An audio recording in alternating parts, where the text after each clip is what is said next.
Rama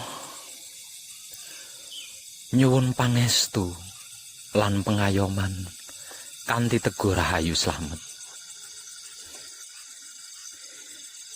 Dia dan engkau bukanlah aku, namun engkau dan dia sama bagiku, sama-sama hidup beserta aku. Satu di kiri, satu di kanan, masing-masing melakukan tugas dan kewajiban selagi hayat masih dikandung badan. Engkau yang selalu kekurangan berdampingan dengan dia yang berlebihan, dengan aku sebagai perantara untuk cukup dan mencukupi.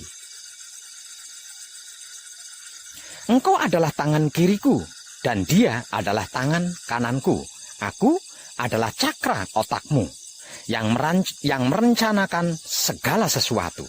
Saya adalah manusia, dia adalah seorang hamba si pengembara, dan aku terkandung di dalamnya.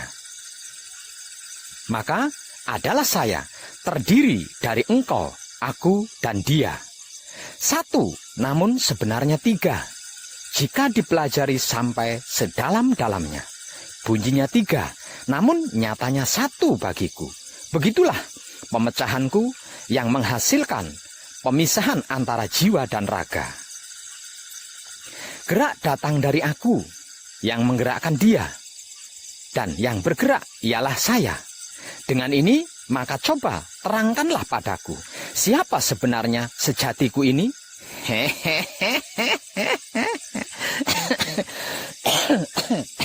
Edan tenan. Coba perhatikan ini.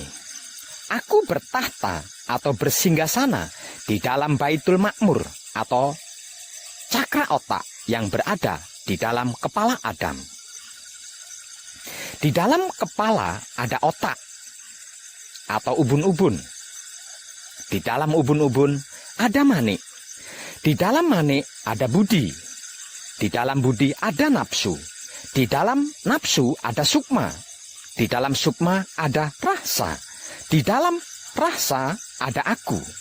Berarti Roh Suci atau Roh Kudus atau hidup atau esensi Dat Maha Suci hidup bertahta atau bersinggasana di dalam dasar otak setiap manusia hidup, bergelar sejatine satrio. Aku bertahta atau bersinggasana di dalam Baitul Muharram atau cakra jantung. Itu rumah tempat tinggalku, berdiri di dalam dada Adam. Di dalam dada ada hati, di antara hati ada jantung atau cakra jantung. Di dalam jantung ada budi, di dalam budi ada angan-angan atau rasa dan perasaan. Di dalam angan-angan ada sukma, di dalam sukma ada rasa, di dalam rasa ada aku.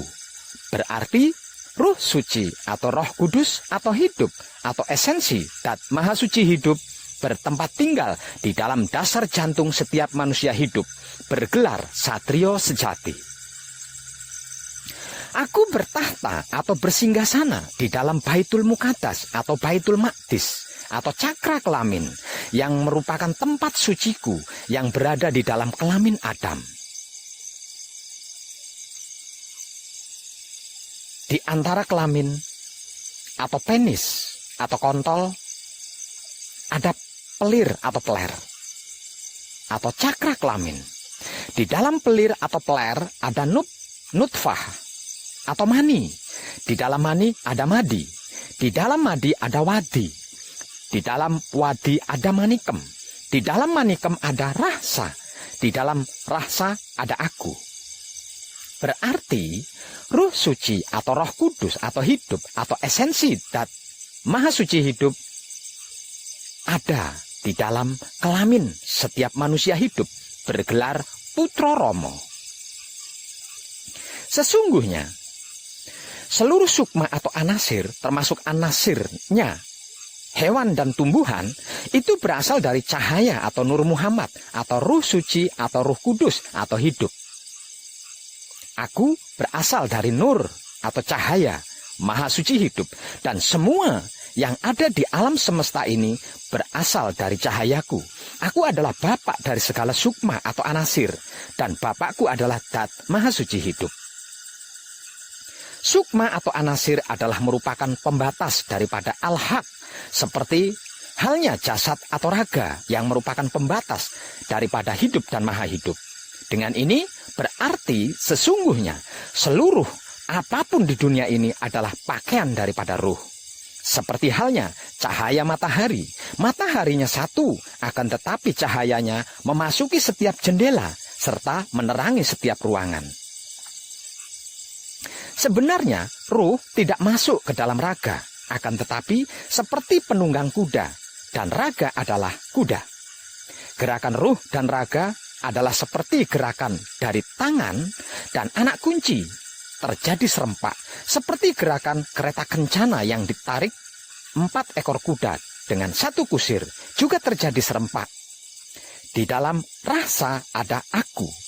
Berarti aku adalah ruh suci atau ruh kudus atau hidup atau esensi Dat Maha Suci hidup yang menciptakan sir di dalam otak. Kemudian sir menggerakkan jantung, jantung menggerakkan hati, hati menggerakkan kelamin, kelamin menggerakkan tubuh atau jasad.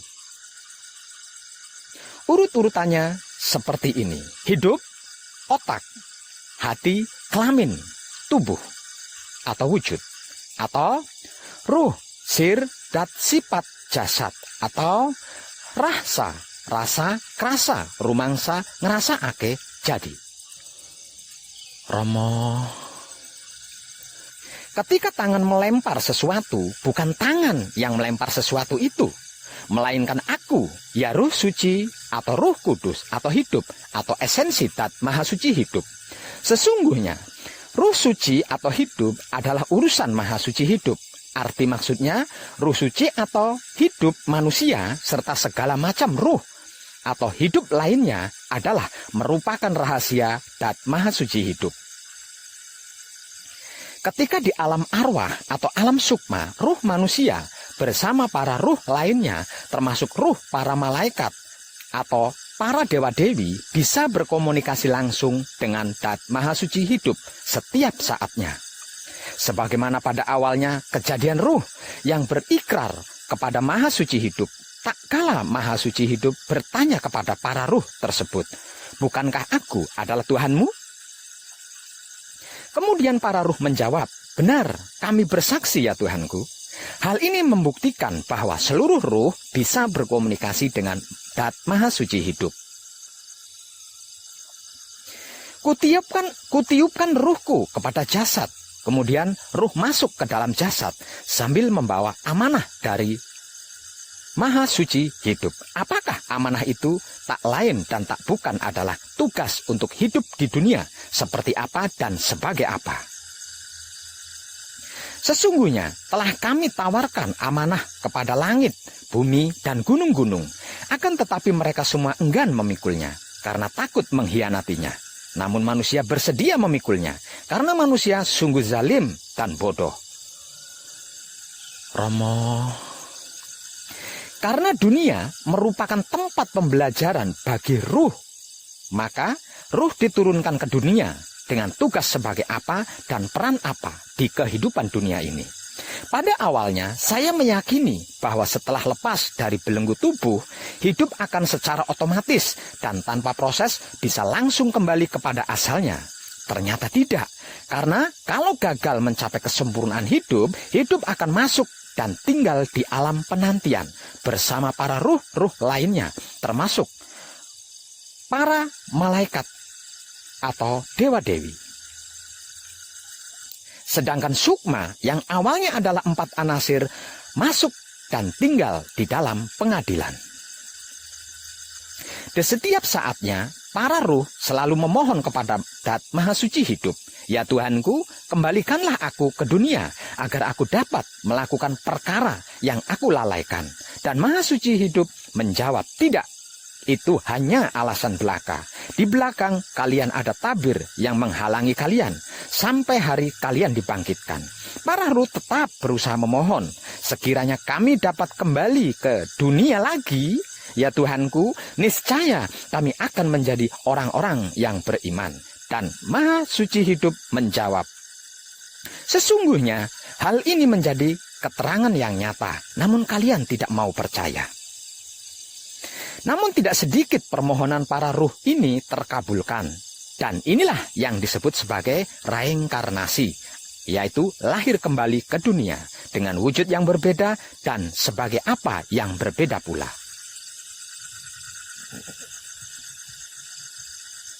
Akan tetapi, tidak sedikit pula para ruh yang bereinkarnasi ini masih melakukan pengingkaran dan tetap mengulang pengkhianatannya kepada Zat Maha Suci Hidup.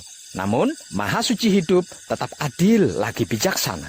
Artinya, jika layak untuk direinkarnasikan, ada saja yang diberi kesempatan untuk lahir kembali ke dunia ini.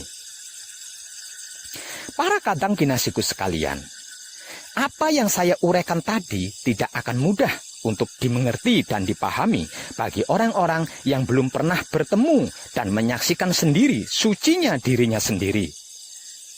Pepatah lama mengatakan, tak jumpa maka tak kenal maka tak cinta maka tak iman.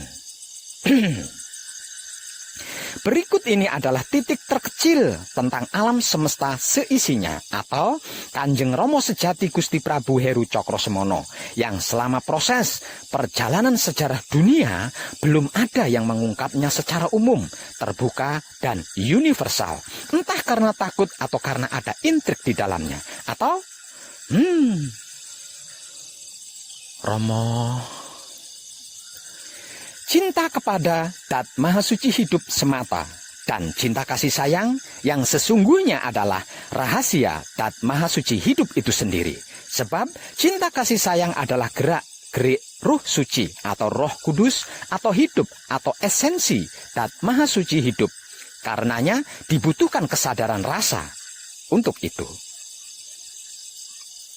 Bagaimana cara dan teknik serta metodenya agar supaya kita bisa mengenal Maha Suci Hidup? Di manakah ia? Kemana kita harus mencarinya? Apakah harus ke Mekah? Ataukah India? Atau ke negeri Cina? Apakah demikian jauhnya Zat Maha Suci Hidup itu berada? Apakah kita tidak tersesat nantinya jika jarak tempuhnya sejauh itu?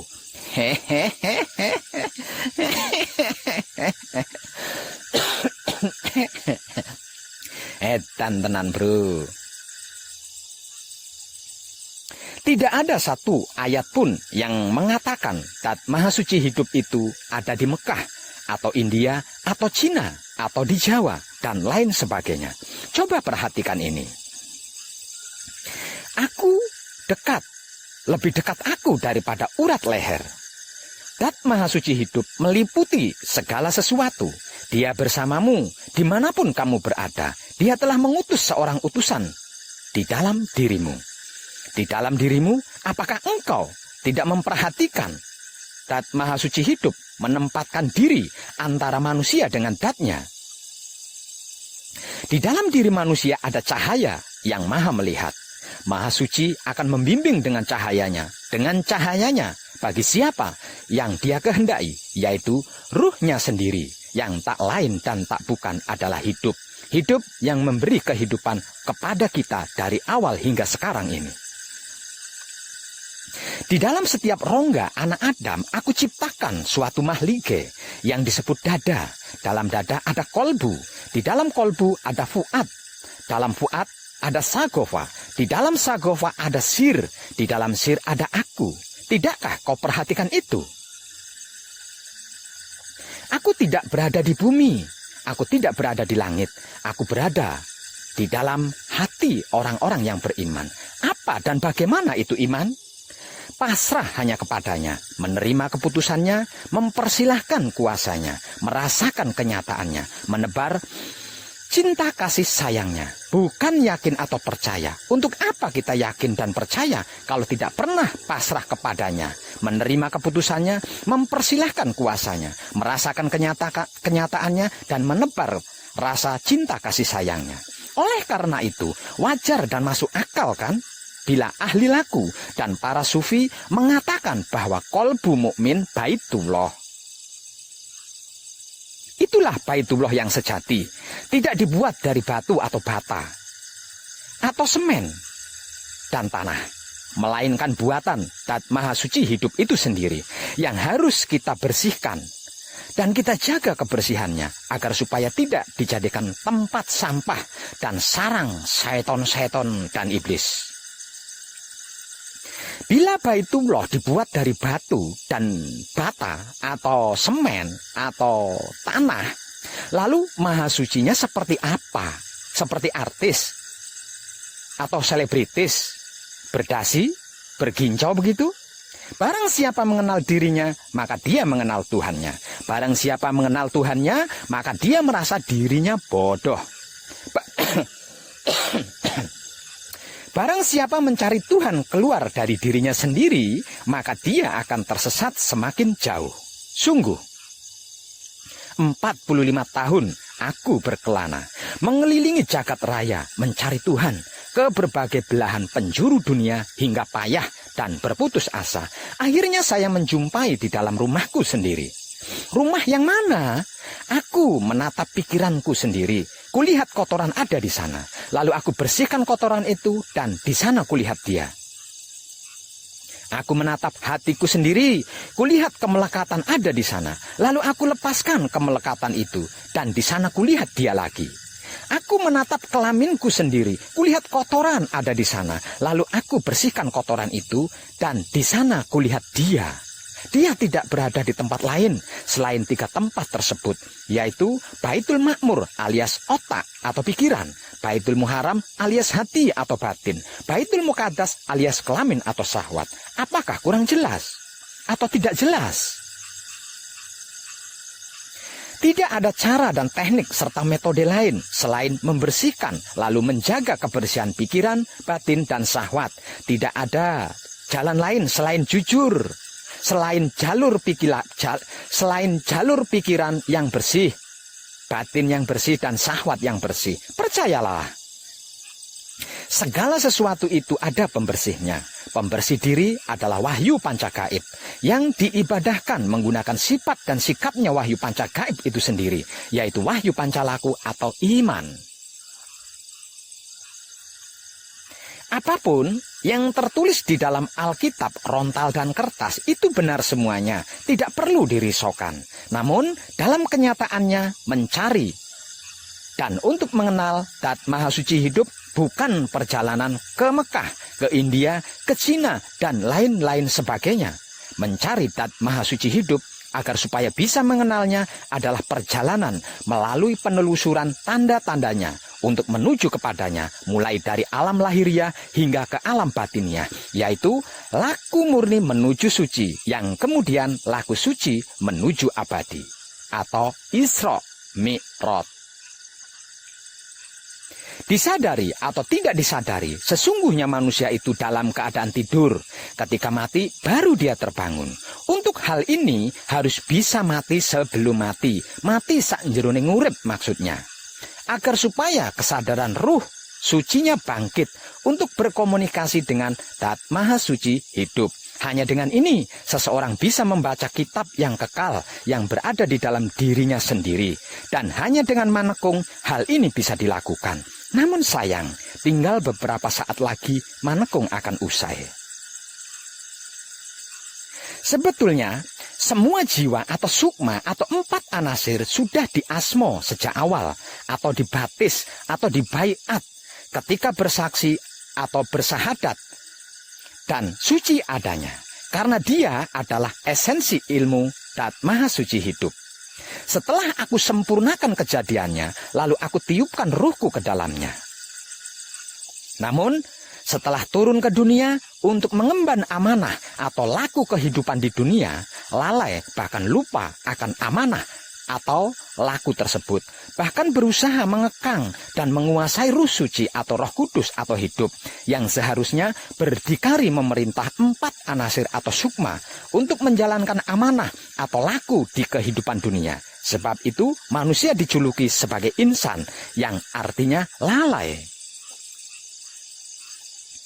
Karena 4 anasir atau sukma itu cenderung menyukai perbuatan jahat, sehingganya dibaiat atau dibatis atau diasmo sejak awal bersahadat atau bersaksi, agar supaya 4 anasir atau sukma yang dikenal dengan sebutan jiwa ini mudah mengingat Dat Maha Suci hidup, sehingga Roh Suci atau Roh Kudus atau hidup bisa mengendalikannya dengan mudah. Merasa Islam, merasa Muslim. Para kadang kinasiku sekalian, di dalam pengkajian diri sejati di era milenium ini, teliti dan jelilah, buka pikiran, buka hati, dan buka syahwat dengan kesadaran yang sesadar-sadarnya. Jangan mudah percaya kalau belum mengalami dan merasakan sendiri, serta menyaksikan sendiri ada banyak jebakan emen di dunia ini yang dibuat oleh para ahli politik zaman dulu, bahkan saudara-saudari kita sendiri di zaman sekarang yang belum tercerahkan. Rasulullah Shallallahu Alaihi Wasallam bersabda, urusan dunia engkau lebih tahu, tata cara beribadah ikutilah caraku. Yang menjadi beberapa pertanyaannya sekarang adalah, bila pegangan kita Al-Quran dan Sunnah Rasulullah, kenapa kita tidak mengikuti tata cara beribadahnya Rasulullah ketika di Gua Hiro? Apa yang dilakukan Rasulullah di Gua Hiro sehingga beliau bisa menerima wahyu Allah? Waktu itu belum ada Al-Quran dan tata cara sholat seperti sekarang loh. Kenapa tidak bertafakur di Masjidil Haram? Kenapa Rasulullah menetap di Madinah, tidak kembali ke wilayah Mekah? Apakah karena Mekah sebagai wilayah musuh bebuyutan Nabi Muhammad? Apakah mungkin Nabi Muhammad secara tersamar memperingatkan umatnya agar tidak terkecoh karena terpesona oleh situs Ibrahim di Masjidil Haram? Kenapa disebut Masjidil Haram? Apakah ada kaitannya dengan surat At-Taubah ayat 107 dan 108? Dan ada yang mendirikan masjid untuk menimbulkan bencana, untuk kekafiran, dan untuk memecah belah di antara orang-orang yang beriman, serta untuk menunggu kedatangan orang-orang yang telah memerangi Allah dan Rasul-Nya sejak dahulu. Mereka dengan pasti bersumpah, kami hanya menghendaki kebaikan, dan Allah menjadi saksi bahwa mereka itu pendusta. Surat At-Taubah ayat 107. Jangan engkau melaksanakan sholat dalam masjid itu selama-lamanya. Sesungguhnya masjid yang didirikan atas dasar takwa sejak hari pertama adalah lebih pantas engkau melaksanakan sholat di dalamnya. Di dalamnya ada orang-orang yang ingin membersihkan diri. Allah menyukai orang-orang yang bersih. Surat At-Taubah ayat 108. Bila kita bersedia membaca catatan kaki Al-Quran dan terjemahannya di Departemen Agama Republik Indonesia, bahwa yang dimaksud dengan orang-orang yang telah memerangi Allah dan Rasul-Nya sejak dahulu, yang dimaksud dalam surat At-Taubah ayat 107 adalah seorang pendeta Nasrani yang bernama Abu Amir, yang ketika itu sedang membawa tentara Romawi dari Syria. Orang Arab jahiliyah menunggu mereka di masjid yang mereka dirikan. Namun ternyata Abu Amir mati di Syria. Dia tidak jadi datang sehingga tidak jadi perang. Sedangkan di dalam surat At-Taubah dikatakan telah memerangi Allah dan Rasul-Nya seperti telah terjadi perang. Surat At-Taubah adalah satu-satunya surat di dalam Al-Quran yang tidak diawali basmalah atau bismillah.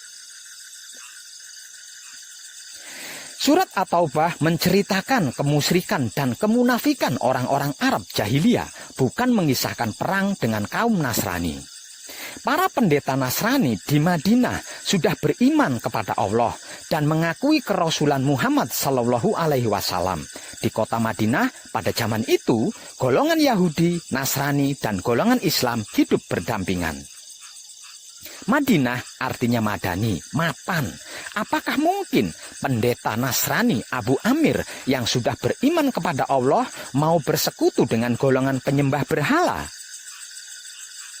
Pada zaman jahiliyah, konon kabarnya bangunan utama di kota Mekah adalah Masjidil Haram.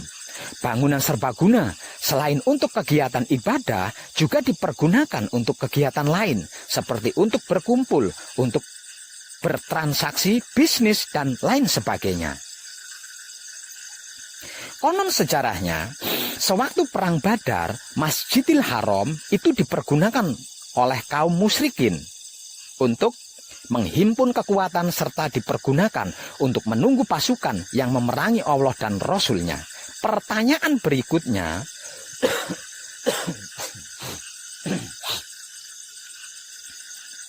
benarkah Allah melarang sholat di Masjidil Haram? Seandainya benar Allah melarang sholat di Masjidil Haram, ini luar biasa bro. Karena berarti selama ini umat Islam terkecoh. Dan tenang Romo.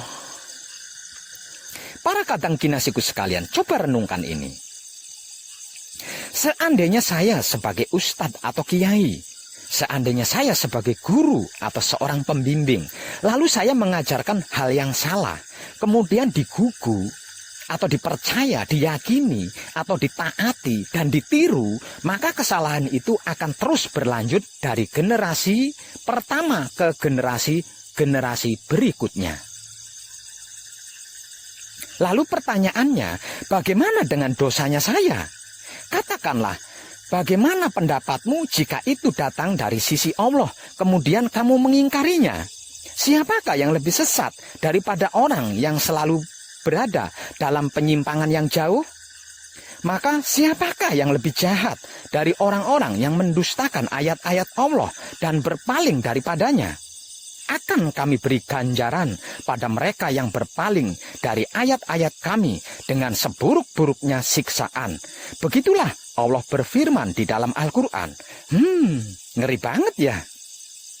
Seandainya benar Allah melarang sholat di Masjidil Haram, jangan-jangan Allah akan membuktikan kebenaran Al-Quran melalui azab yang pedih, musibah, wabah, pertumpahan darah, dan bencana alam. Dan sepertinya ini sudah terjadi. Rasulullah Shallallahu Alaihi Wasallam bersabda, tuntutlah ilmu sampai ke negeri Cina. Pertanyaannya, kenapa dan mengapa Rasulullah menganjurkan belajar ke negeri Cina, tidak menganjurkan belajar ke Mekah? Ada pelajaran apa di Cina? Apakah Cina lebih banyak ilmunya? Tenan. Timur dan Barat adalah milik Allah. Kemanapun kau menghadap, di sanalah wajah Allah.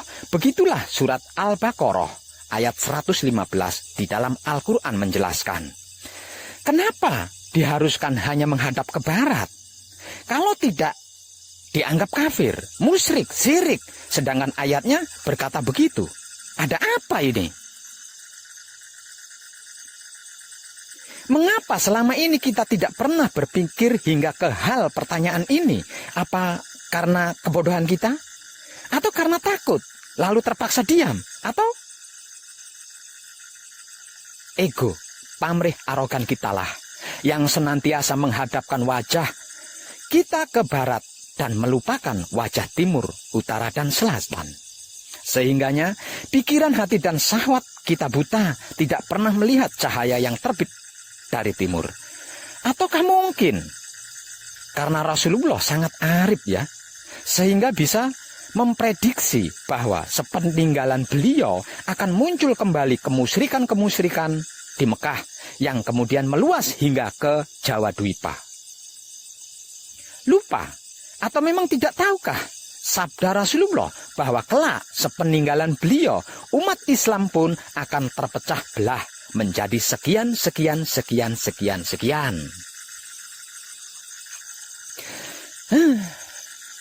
Ternyata benar kan? Setelah beliau dan para sahabatnya wafat, muncul ilmu fikih, ilmu usuluddin, ilmu kalam. Kemudian umat Islam pun terpecah dalam mazhab-mazhab. Moral jahiliyah pun muncul kembali, terutama pada masa Bani Umayyah, kemudian diperparah oleh Bani Abbas. Masjidil Haram pun dijadikan komoditas bisnis sumber devisa, bahkan dipolitisir. Sehingga ibadah haji di situs Ibrahim seolah-olah hukumnya menjadi wajib sebagai rukun Islam. Apakah kita umat Ibrahim ataukah umat Muhammad? Wong edan bagu dikatain sesat. Itu tuh. Awas, hati-hati, jangan sampai tersesat.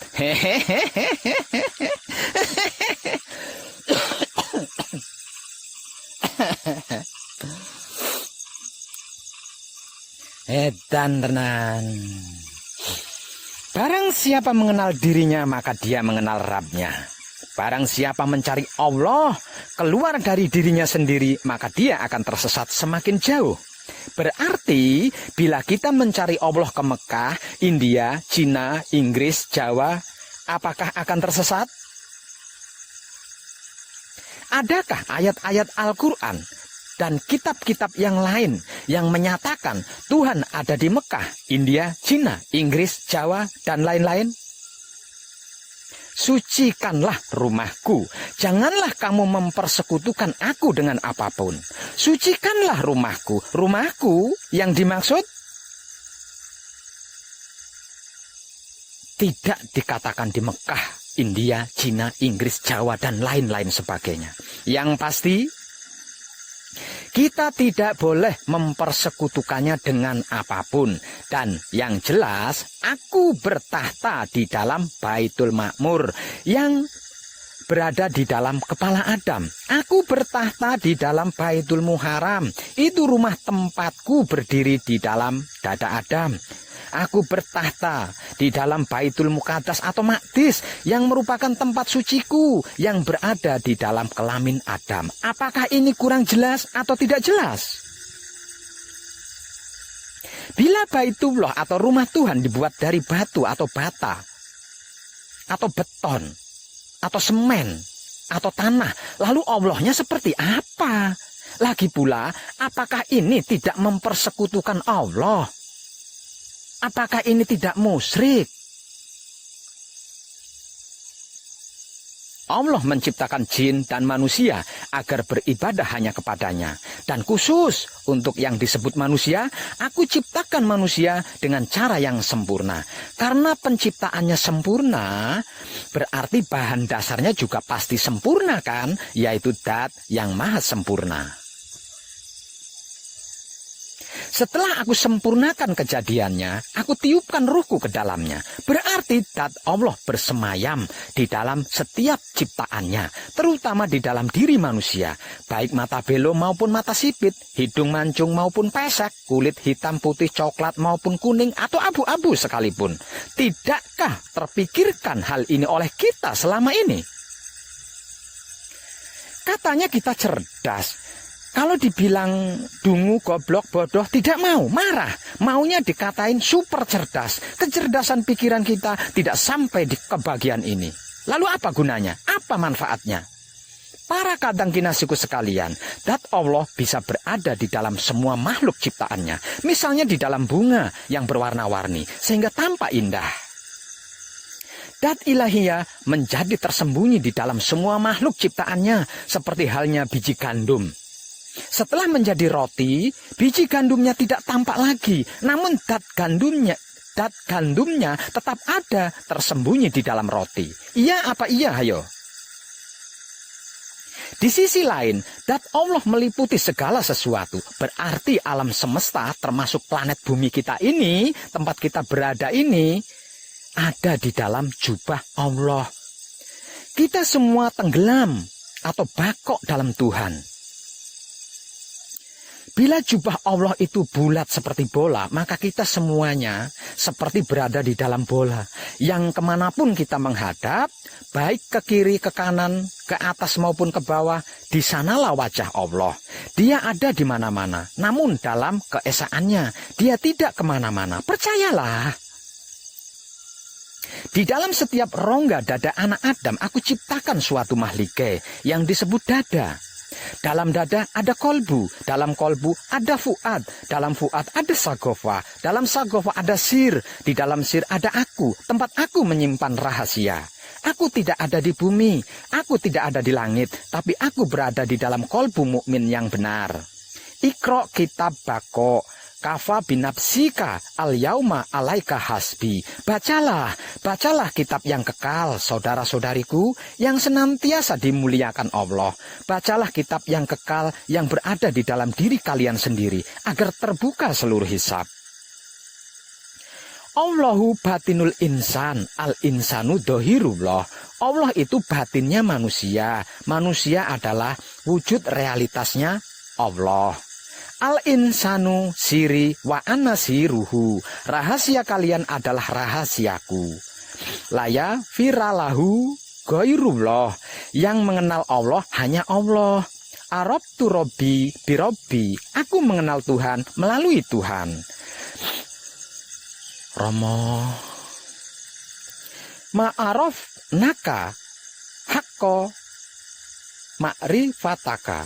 Aku tidak mengenal engkau kecuali sampai sebatas pengetahuan yang engkau perintahkan. Man arofa nafsahu fakot arofa robbahu. Barang siapa mengenal dirinya, maka dia mengenal Tuhannya. Man arofa robbahu fakot jahilan nafsahu. Barang siapa mengenal Tuhannya, maka dia merasa dirinya bodoh. Man tolabal maolana bigoiri nafsi fakot dolalan baida. Barang siapa mencari Tuhan keluar dari dirinya, maka dia akan tersesat semakin jauh. Kenapa? Kenapa dan mengapa kita tidak mau peduli akan ayat-ayat tersebut? Kenapa? Kenapa dan mengapa? Pak Web, benarkah yang Pak Web informasikan bahwa kita bisa bertatap muka secara langsung dengan Allah dan manunggal abadi secara sempurna dengannya? Kalau kurang yakin dengan informasi dari saya Web, mari kita lihat surat Al-Baqarah ayat 1 yang berbunyi Alif Lam Mim. Mengapa? Mengapa ayat ini kok dibaca? Mengapa ayat ini kok tidak dibaca alam atau alim? Kenapa harus dipisah sehingga berbunyi alif lam mim? Percayalah, hanya Allah yang mengetahui arti maksudnya. Yang mengetahui Allah hanya Allah. Huruf alif adalah milik Allah, jadi hanya Allah yang tahu. Huruf lam adalah milik Rasul atau utusan, yaitu ruh Allah, yang tak lain dan tak bukan adalah hidup. Maka untuk bisa mengetahui arti maksudnya lam, kita harus mengenal hidup dulu. Dan huruf mim adalah milik Muhammad sebagai insan manusia maksudnya. Antara alif dan mim ada lam. Antara Allah dan manusia ada apa? Ayo. Romo, ada sir kadangku. Ada kesadaran rasa cinta kasih sayang maksudnya. Dan kesadaran rasa cinta kasih sayang itu adalah gerak-geriknya hidup. Hidup itu ruh atau datnya Allah yang diutus tinggal di dalam setiap kedirian makhluk. Sir dalam hal ini berperan sebagai utusan, sebagai pembawa berita, sebagai naluri, sebagai insting atau generator, dan bisa juga sebagai mikroprosesor, penerima dan pengelola data. Setelah sir ada dat, ada ruh Tuhan atau hidup. Setelah dat ada sifat. Arti maksudnya, tidak ada satu makhluk pun yang dapat bercakap-cakap dengan Allah kecuali dengan Rasul atau utusannya, yaitu ruhnya sendiri yang tak lain dan tak bukan adalah hidup yang seumur hidup menggerak dan menggerikkan kita. Sungguh, aku tidak mengenal doa seorang hamba jika tidak melalui Rasulku. Petunjuk Allah itu melalui sir dan sifat. Artinya, arti maksudnya melalui kesadaran rasa cinta kasih sayang. Sir arti maksudnya adalah kesadaran.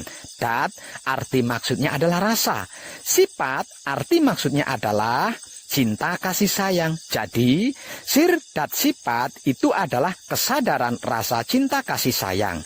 Kesadaran rasa cinta kasih sayang inilah gerak-gerik hidup yang menggerakkan tubuh dan menggerakkan pikiran hati syahwat kita selama hidup ini.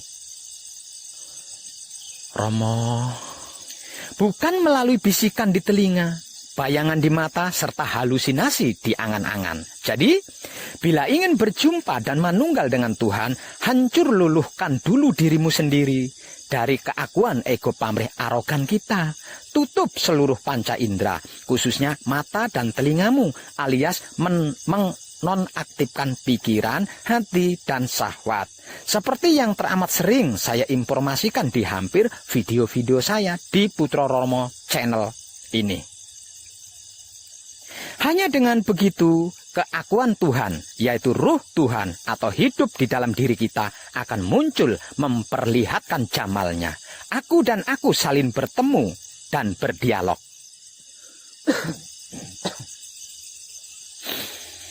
Demikianlah apa yang dilakukan Musa selama 40 hari dan 40 malam.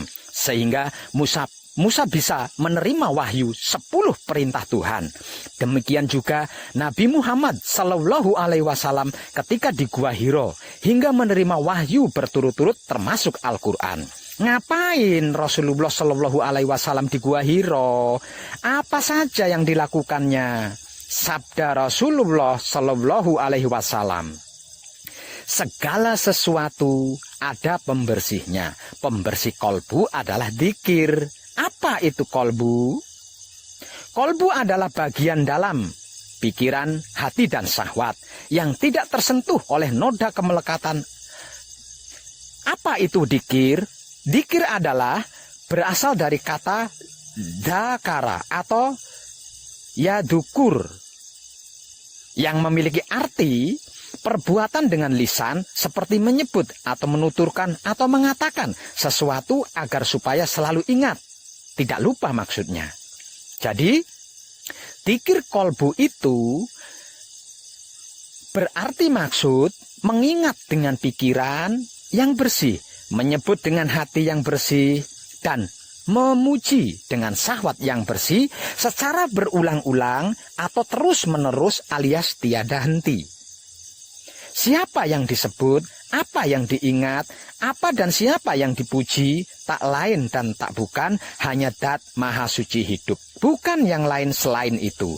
Kalau dilakunya patrap samadhi manunggal jati secara berulang-ulang atau terus-menerus alias tiada henti.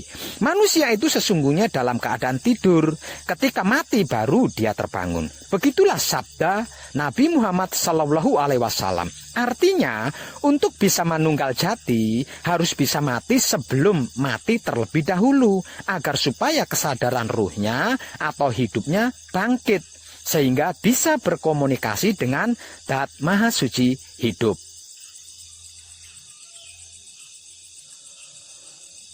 Romo nyuwun pangestu lan pengayoman kanthi Teguh Rahayu Slamet. Namun pepatah lama mengatakan, tak jumpa maka tak kenal maka tak cinta, dan tak cinta maka tak sayang maka tak iman. Lalu bagaimana caranya kita mengenal Allah, Pak Web? Kemana kita harus mencarinya, dan di mana kita bisa menemuinya agar supaya bisa manunggal jati dengannya? Apakah harus ke Mekah yang ada Ka'bah dan Gua Hironya, ataukah ke negeri Cina yang banyak ilmunya? Apakah sedemikian jauhnya Dat Maha Suci hidup itu berada? Kalau sejauh itu, apakah kita tidak tersesat nantinya? Tidak ada satu ayat pun yang mengatakan Dat Maha Suci hidup itu ada di Mekah atau di Cina dan sebagainya. Perhatikan firman-firmannya berikut ini. Katakanlah bahwa aku dekat. Surat Al-Baqarah ayat 118. 86. Lebih dekat aku daripada urat leher. Surat Al-Kahf ayat 16. Dan Allah meliputi segala sesuatu. Surat Fusilat ayat 54. Dia bersamamu dimanapun kamu berada. Surat Al-Hadid ayat 4. Kami telah mengutus seorang utusan ke dalam dirimu. Surat At-Taubah ayat 128. Di dalam dirimu, apakah engkau tidak memperhatikannya? Surat Az-Zariyat ayat 21. Tuhan menempatkan diri antara manusia dengan kolbunya. Surat Al-Anfal ayat 24. Di dalam diri manusia ada cahaya yang maha melihat. Surat Al-Qiyamah ayat 14. Allah akan membimbing dengan cahayanya kepada cahayanya bagi siapa yang dia kehendaki. Surat An-Nur ayat 35. Di dalam setiap rongga anak Adam, aku ciptakan suatu mahligai yang disebut dada. Dalam dada ada kolbu, dalam kolbu ada fuad, dalam fuad ada sagofa, di dalam sagofa ada sir, di dalam sir ada aku.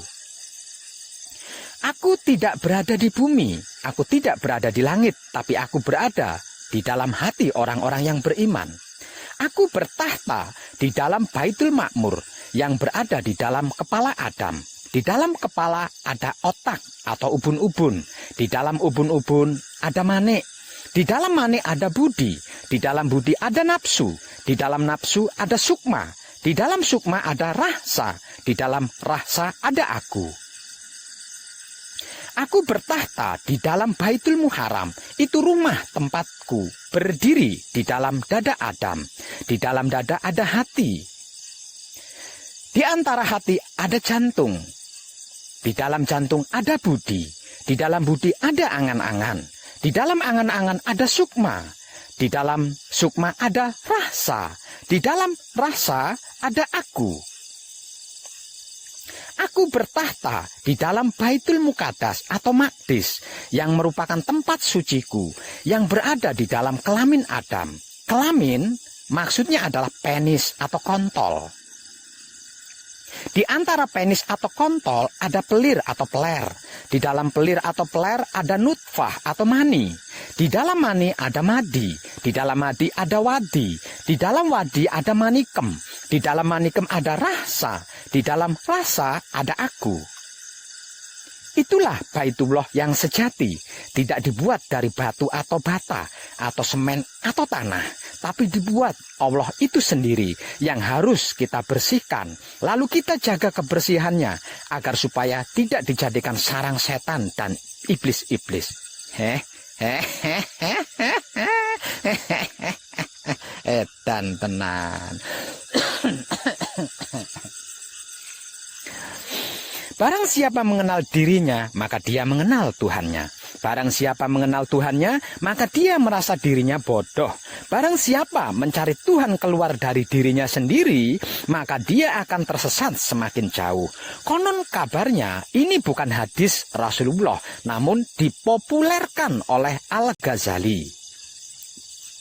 Kita harus ingat bahwa hadis-hadis Nabi Muhammad Shallallahu Alaihi Wasallam mulai dipermasalahkan setelah 100 tahun Nabi wafat.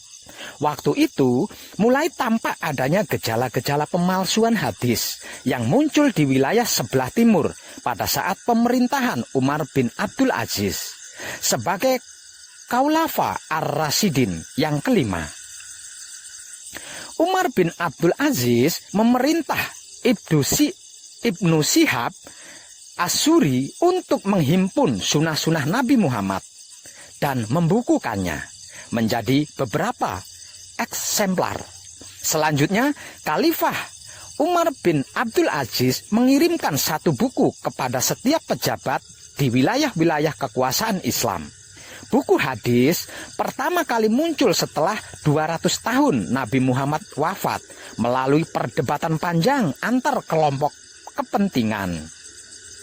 Jadi wajar bila ada hadis-hadis qudsi ataupun hadis-hadis Nabi yang dibuang atau mungkin ada juga yang diberi bumbu. Kita tidak tahu itu karena kita hidup di zaman sekarang, bukan di zaman itu.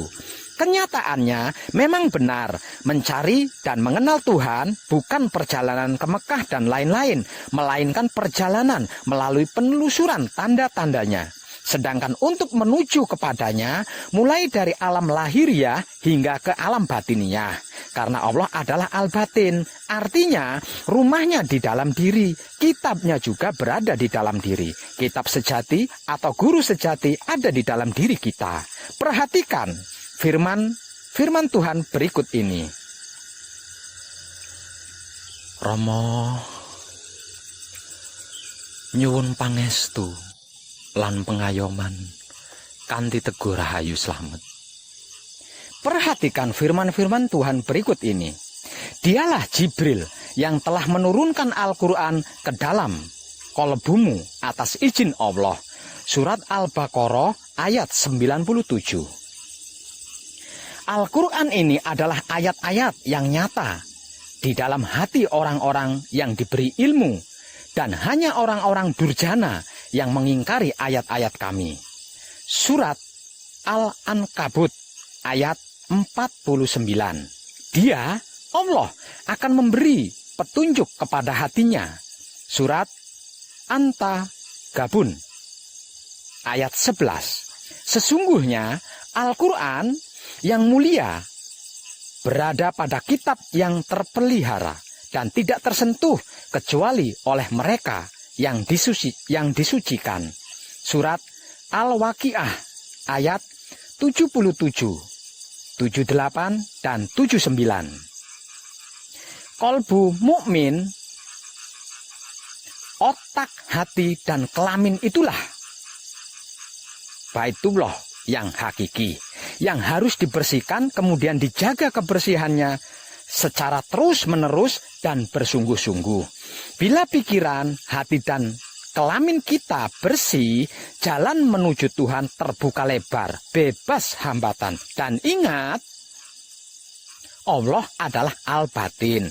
Rumahnya dan kitabnya ada di dalam diri, yaitu Baitul Ma'mur atau otak, Baitul Muharram atau hati, dan Baitul Muqaddas atau makdis atau kelamin. Kata Rasulullah Shallallahu Alaihi Wasallam, kita harus bisa mati sebelum mati agar kesadaran ruh suci kita bangkit untuk bisa berkomunikasi dengan Maha Suci. Ruh suci berasal dari Dat Maha Suci. Apapun yang terjadi, ruh suci tidak akan kena polusi duniawi. Ruh suci tetap suci sehingga bisa berkomunikasi dengan Maha Suci.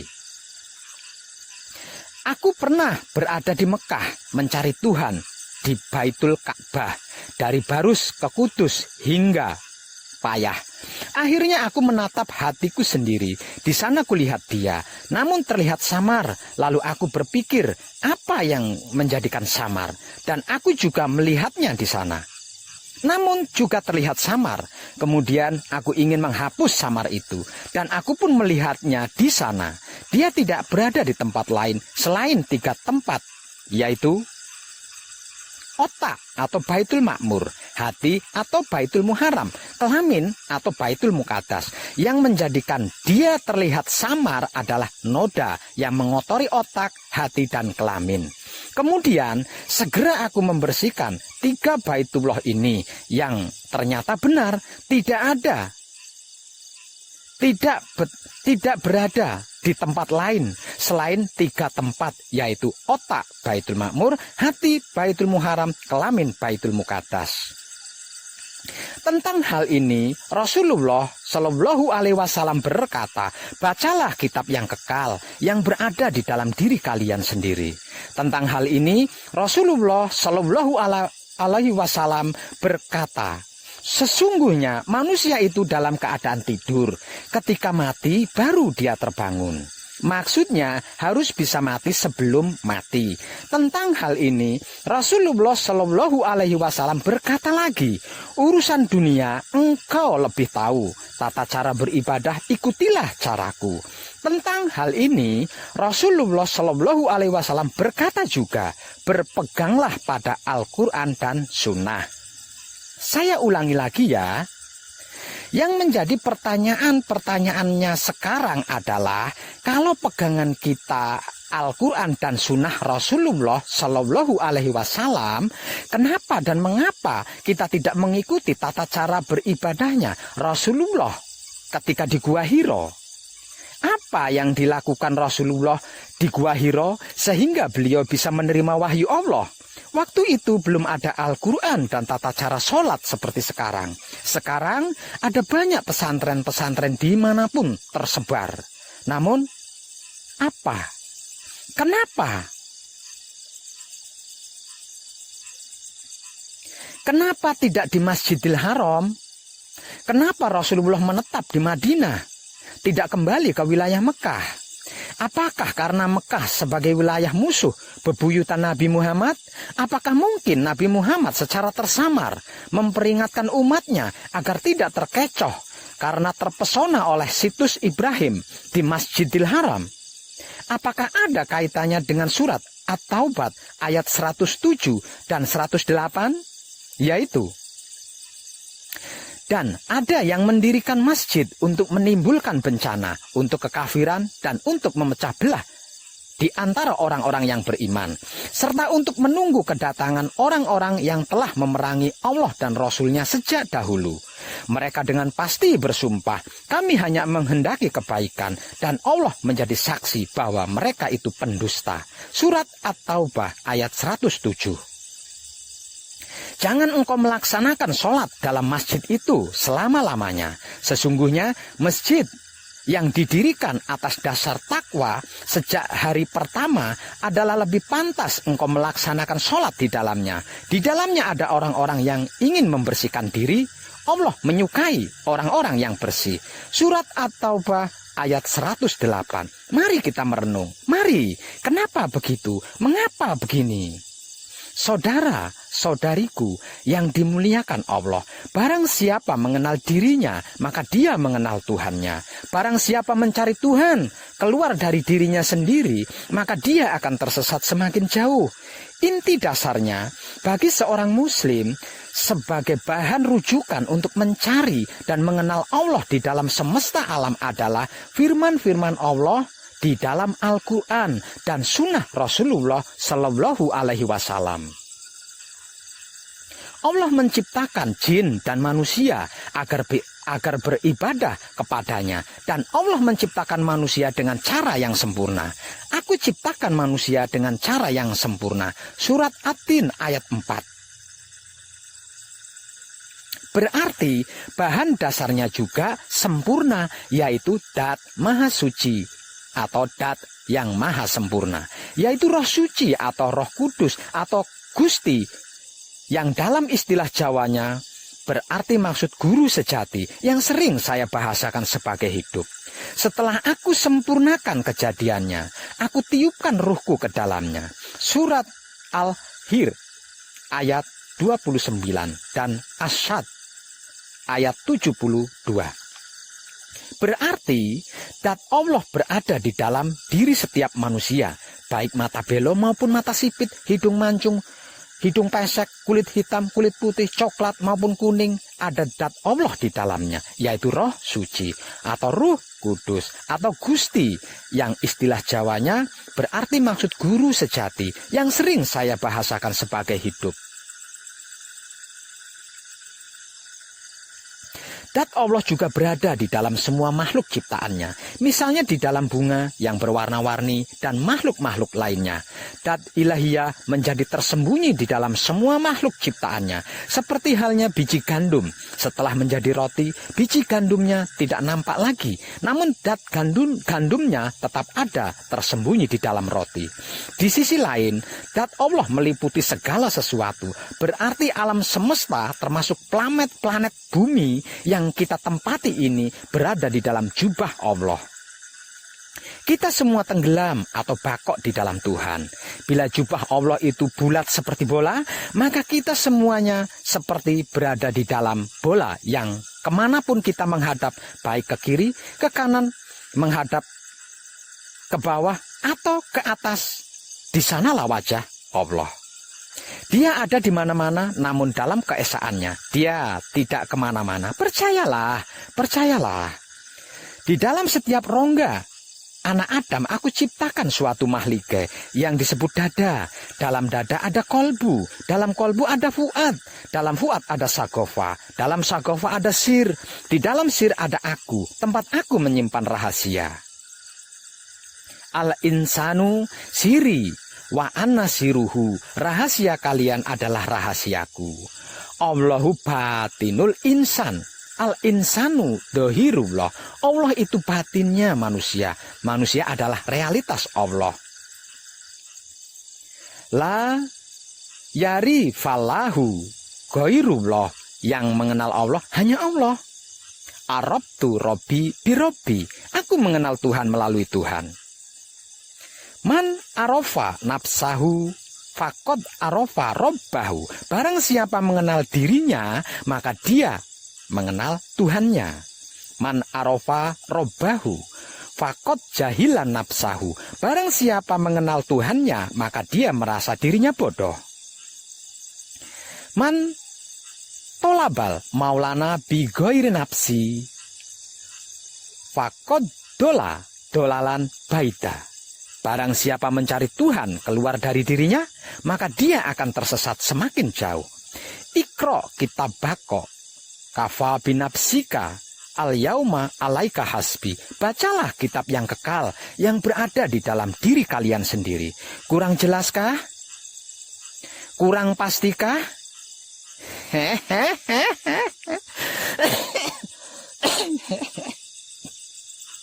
Edan. Apakah kita bisa bertatap muka secara langsung dengan Allah dan manunggal jati dengannya? Inna lillahi wa inna ilaihi rojiun.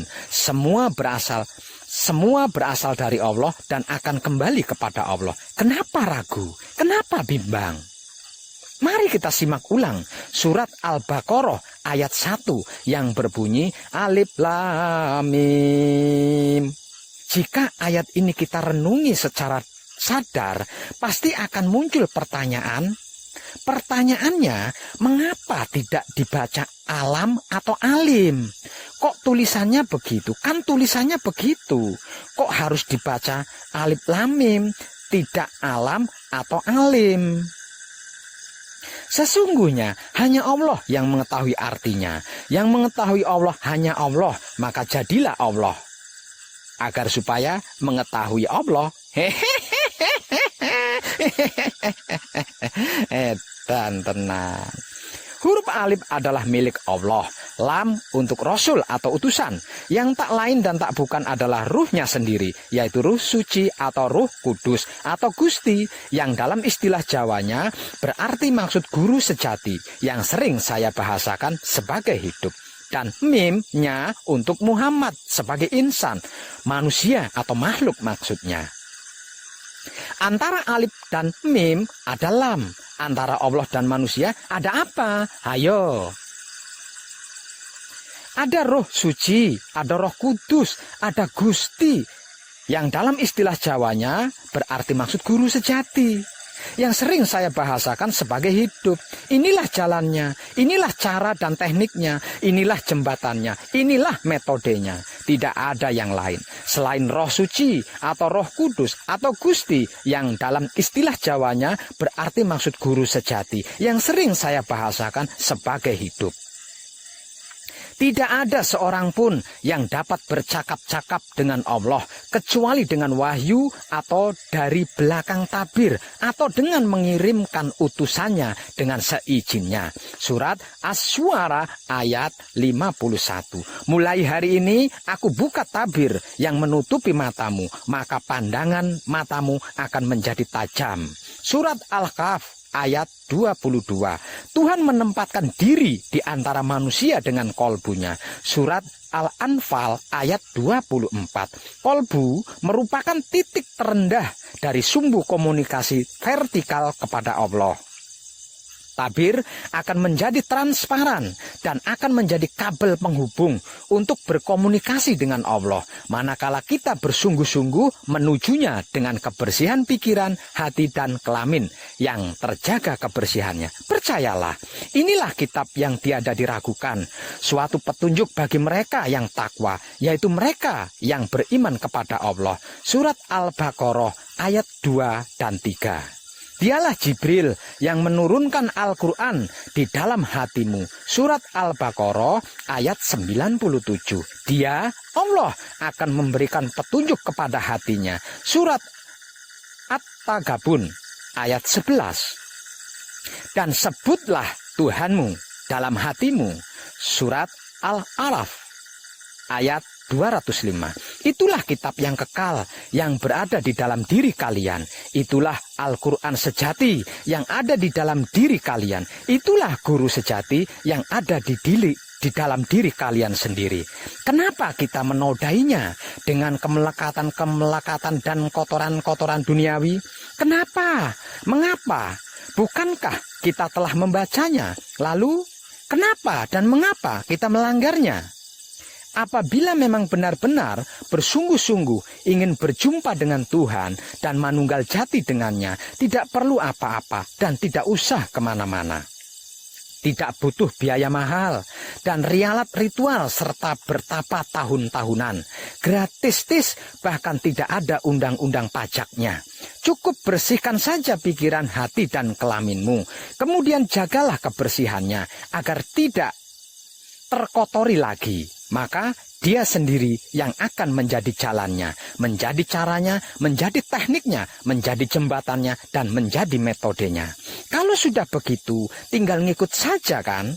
Dan pasti akan bertemu wahyu pancagaib, dan pasti lagi mengerti dan memahami bahwa wahyu pancagaib itu hanya bisa dilakukan dengan menggunakan sifat dan sikapnya wahyu pancagaib itu sendiri, yaitu wahyu pancalaku yang selama ini kita sebut-sebut sebagai iman. Dan hanya dengan menggunakan wahyu pancagaib yang dilakukan dengan menggunakan sifat dan sikapnya wahyu pancagaib itu sendiri, yaitu wahyu pancalaku atau iman, inilah kita bisa menghancur luluhkan diri kita sendiri dari keakuan, ego, pamrih, dan arogan. Sehingganya Roh Suci atau Roh Kudus atau Gusti yang dalam istilah Jawanya berarti maksud guru sejati yang sering saya bahasakan sebagai hidup akan muncul memperlihatkan jamalnya. Aku dan aku salin bertemu dan berdialog.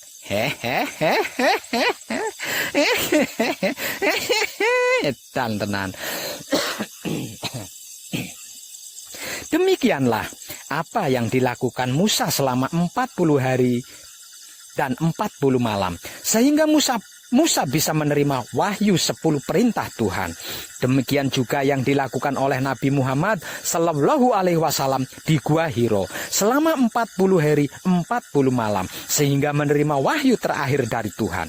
Kenapa dan mengapa kita tidak mengikutinya? Katanya umat Muhammad. Para kadang kina suku sekalian, dia adalah dat ma wajibul wujud. Wajib adanya dan mumkinu wujud, mungkin adanya, tersembunyi dalam keilahian, disebut nukot goib, biji yang samar maksudnya. Tiada dia melahirkan dan tiada juga dia dilahirkan. Dia yang awal dan dia yang akhir, dia yang dohir dan dia yang batin. Dia sebagai dat yang tanpa kualitas dan dia juga dat yang berkualitas. Dia maha suci, dia maha tinggi di atas segalanya. Jadi jangan coba-coba mempersekutukannya. Dia dat yang maha luas tanpa keterbatasan asma dan sifat serta sikap, tanpa keterbatasan ruang dan waktu. Karena memang belum ada ruang dan waktu, belum ada Alkitab, belum ada Al-Quran dan hadis, belum ada aksara dan suara apapun. Tidak ada apa-apa. Ketika bersamanya, apa-apa tidak ada, suwung, kosong, hampa. Dia ada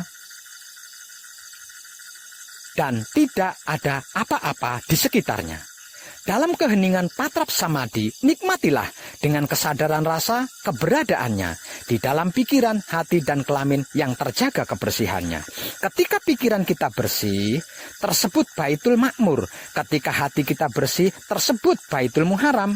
Ketika kelamin kita bersih, tersebut baitul muqaddas atau maqdis. Itulah rumah Tuhan yang sejati, yang sesungguhnya, yang dibuatnya sendiri dan bukan dibuat dari batu, bata, tanah, semen, dan lain-lain.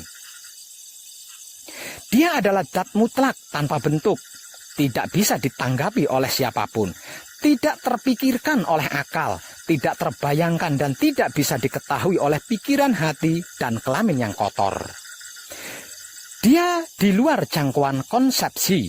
Dia zat awal yang maha suci dari seluruh sifat dan sikapnya yang selalu terbaharui di setiap detiknya. Walaupun demikian, zat mutlak ini akan menampakkan diri keluar dari kemurniannya karena dia hendak memperkenalkan dirinya kepada seluruh makhluknya melalui proses laku spiritual hakikat hidup yang sering saya istilahkan sebagai laku murni menuju suci bagi pemula dan laku suci menuju abadi untuk yang bukan pemula. Mulai dari huwa menjadi ana. Aku adalah kehadiran zat dalam dirinya sendiri, dalam keakuannya, dalam egonya sendiri, dalam pamrihnya sendiri, dalam arogannya sendiri. Sebagai tahapan awal laku murni menuju suci, yang arti maksudnya adalah keesaan zat yang murni. Tahapan laku murni menuju suci merupakan tahapan tertinggi di mana tahap-tahap lainnya berada di bawahnya. Pada tahap ini, zat mulai menampakkan potensialnya atau kemampuan ilmunya dan sifat-sifatnya yang muncul dari dirinya sendiri. Kemudian dia memproklamirkan dirinya sendiri. Aku adalah zat maha suci hidup yang tidak ada sesembahan selain aku. Setelah menyatakan dirinya sendiri sebagai aku, maka mulailah dia bertindak sebagai penguasa yang berkehendak. Dia ingin dikenal, ingin diketahui oleh seluruh makhluknya. Maksudnya, esensi zat ingin eksis melalui kemampuan ilmu dan sifat serta sikapnya sendiri. Aku adalah perbendaraan yang tersembunyi. Maka oleh sebab cinta kasih sayang aku ingin dikenal, maka aku jadikan makhluk Nur Muhammad agar dia mengenal akan aku. Rama nyuwun pangestu lan pengayoman kanthi teguh rahayu slamet. Dan tiadalah Allah mengutus engkau, hai Muhammad, melainkan untuk memberi rahmat bagi seluruh alam semesta. Surat Al-Anbiya ayat 107.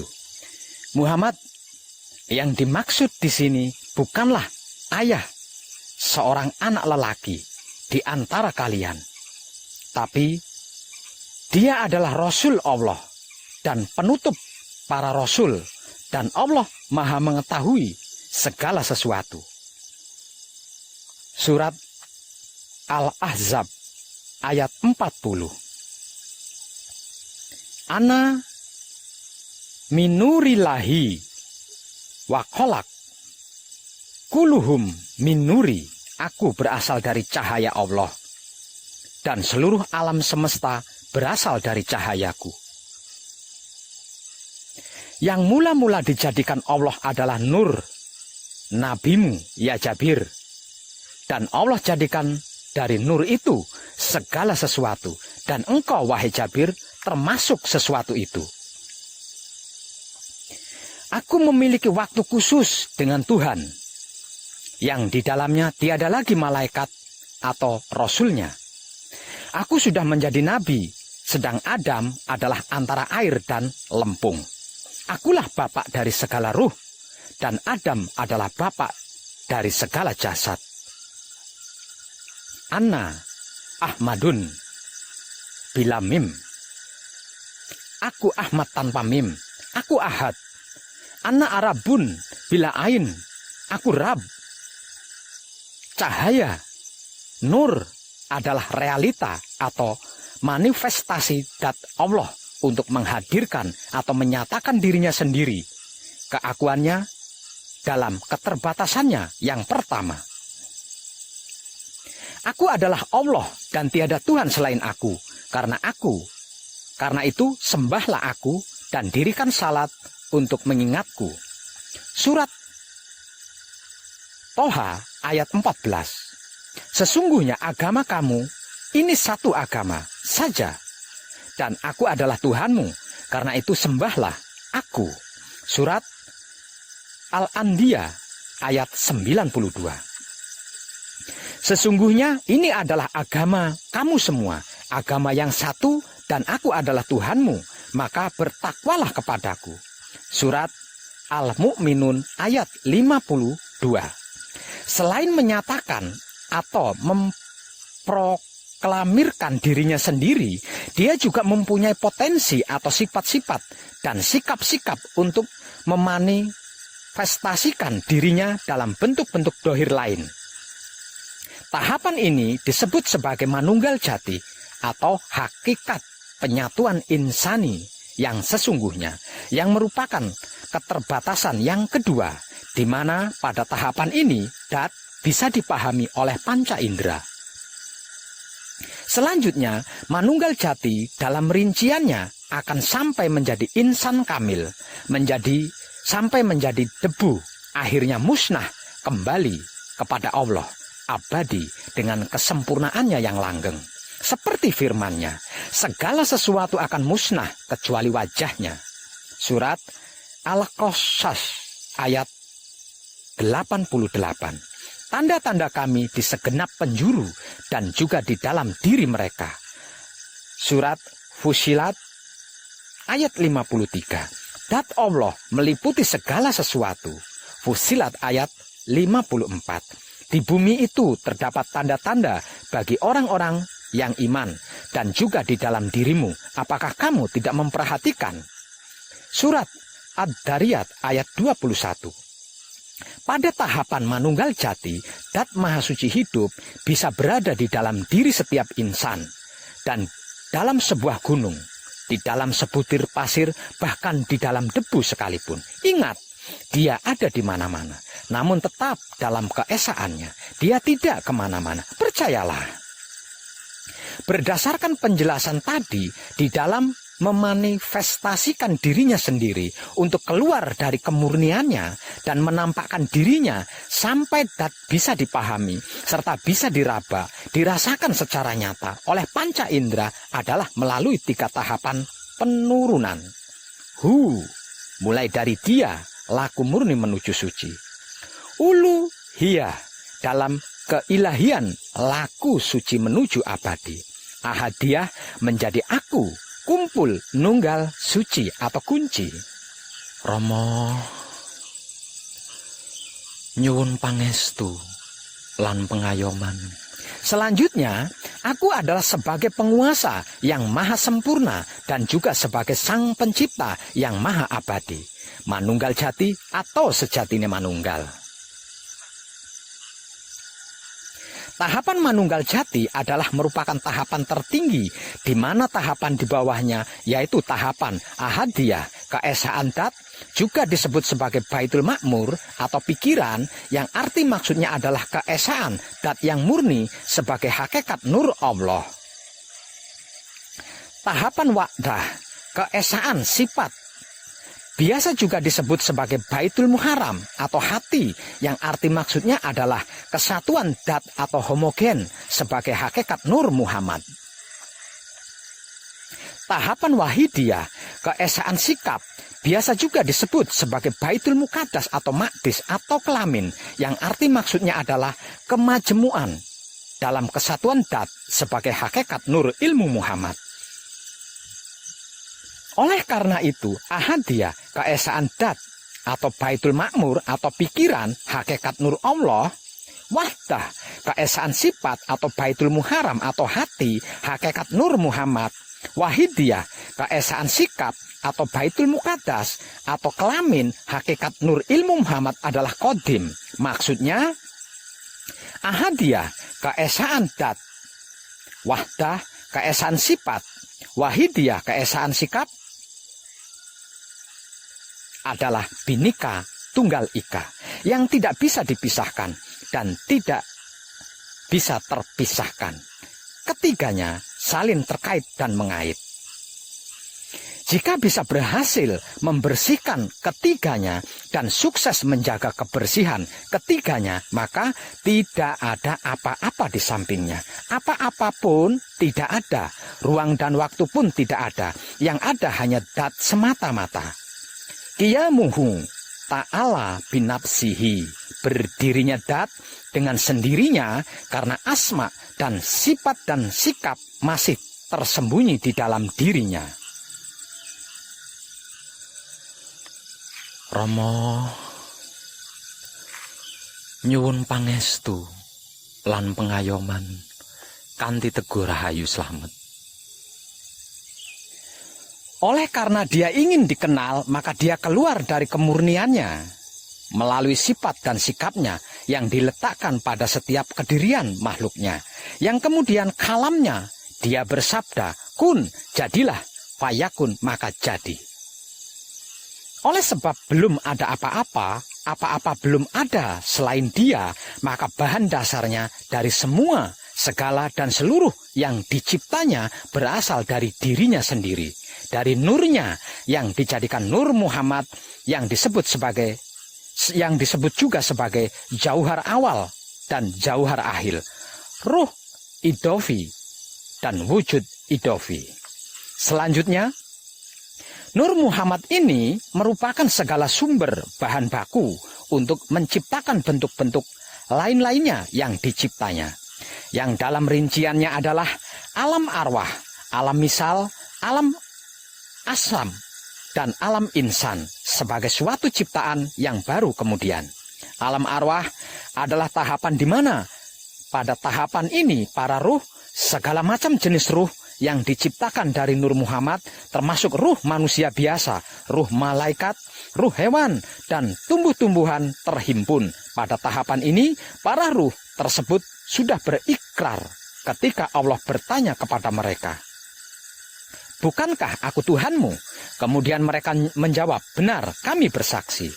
Surat Al-Araf ayat 172.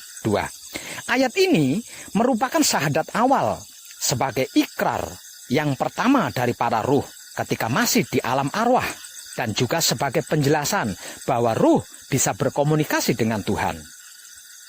Alam misal adalah dunia tamsilan. Pada tahap ini sudah ada bentuk dasar prototip yang tidak bisa dipecah-pecah, sebagaimana halnya dengan atom. Alam asam, tahapan ini disebut juga alam jasad karena sudah ada bentuk yang lebih kasar dan bisa dibagi-bagi, bisa terurai. Disebut juga sebagai alam sebab musabab atau sebab akibat, misalnya embrio terbentuk setelah terjadi pembuahan. Alam insan merupakan perpaduan seluruh tahap sebelumnya yang kemudian diciptakan 7 alam dimensi, yang di setiap alamnya atau dimensinya diciptakan juga 7 lapisan-lapisan atau partikel-partikel di setiap dimensi atau alamnya, yang sering juga disebut-sebut oleh orang ahli sebagai 7 martabat atau martabat 7. Adapun tahapan-tahapan tersebut sebenarnya hanyalah merupakan hipotesa atau kerangka teoritis untuk mempermudah pengertian dan pemahaman kita dalam masalah dat maha suci hidup dari segala kesempurnaannya. Maka jangan terpaku kepada hipotesis apapun. Pegangan kita bukan hipotesis, melainkan kesadaran rasa cinta kasih sayang hidup yang tak lain dan tak bukan adalah zatnya atau ruhnya atau utusannya. Dat Maha Suci hidup adalah transenden, tidak bisa terjangkau oleh akal dan pikiran atau hipotesis apapun. Keberadaannya hanya bisa disadari dengan rasa, melalui kesadaran yang hidup kita masing-masing.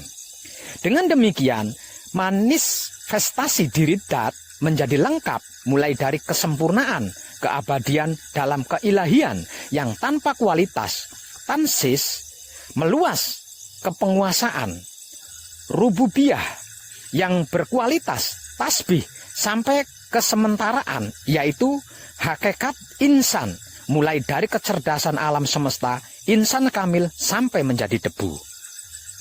Hingga akhirnya kembali kepada Dat, dari Dat kembali kepada kekekalan Dat. Itulah hukum kekekalan Dat yang imanes, Dat di dalam Dat.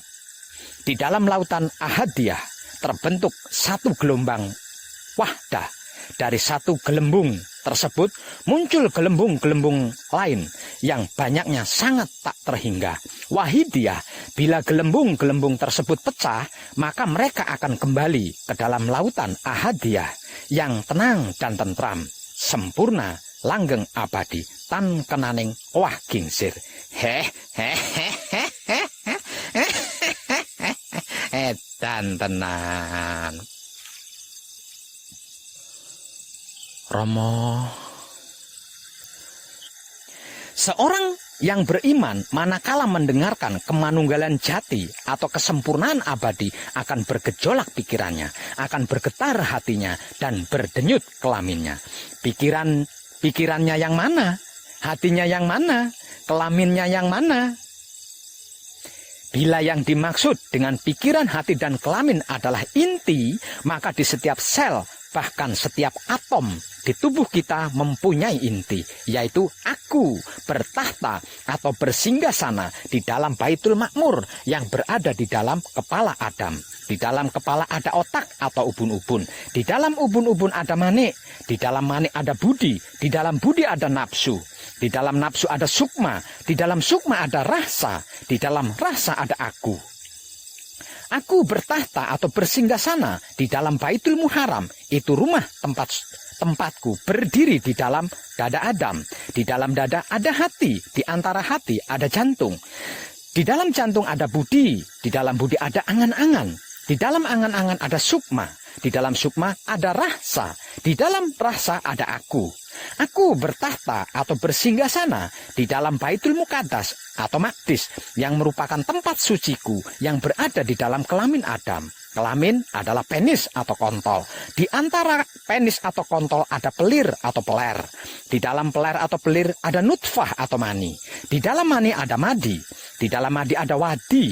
Di dalam wadi ada manikem. Di dalam manikem ada rasa. Di dalam rasa ada aku. Kurang jelaskah? Kurang pastikah? Bila seorang mukmin bisa menggejolakkan pikirannya, maka setiap inti sel tubuhnya akan turut bergejolak. Dan aku pun ikut bergejolak di dalamnya. Bila seorang mukmin bisa menggetarkan hatinya, setiap inti sel tubuh akan turut bergetar. Dan aku pun ikut bergetar di dalamnya. Bila seorang mukmin bisa mendenyutkan kelaminnya, setiap inti sel tubuh akan turut berdenyut dan aku pun ikut berdenyut di dalamnya. Betapa dahsyat reaksi yang terjadi kan? Pasti lebih dahsyat dari ledakan bom atom. Setiap orang memiliki potensi tersebut sebab karena dat ilahiyah ada di dalam diri setiap orang. Bagaimana caranya untuk membangkitkan energi dahsyat yang sedang tidur itu, Pak Web? Rasulullah Shallallahu Alaihi Wasallam atau utusannya berkata, manusia itu dalam keadaan tidur. Ketika mati, barulah mereka terbangun. Arti maksudnya harus bisa mati sebelum mati, atau mati sebelum dimatikan, atau mati sak nyeruning urip, agar supaya kesadaran ruhnya bisa bangkit untuk berkomunikasi dengannya. Kekuatan dahsyat yang tidak kita sadari ini seumur hidup hingga kini ada di dalam diri kita dan tidak pernah pergi kemanapun meninggalkan kita. Ingat, di dalam diri kita, bukan di luar diri kita, di sana-sana. Bila hamba-hambaku yang merasakan kenyataanku di dalam dirinya dengan kesadaran rasanya, cinta kasih sayangku pasti akan mempersilahkan aku. Dan jika aku melakukan dalam sekejap, siang bisa aku jadikan malam, malam bisa aku jadikan siang.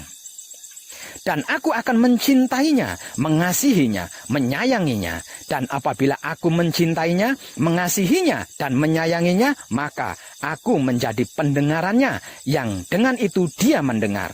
Aku menjadi penglihatannya, yang dengan itu dia melihat. Aku menjadi lidahnya, yang dengan itu dia bicara. Aku menjadi tangannya, yang dengan itu dia memegang.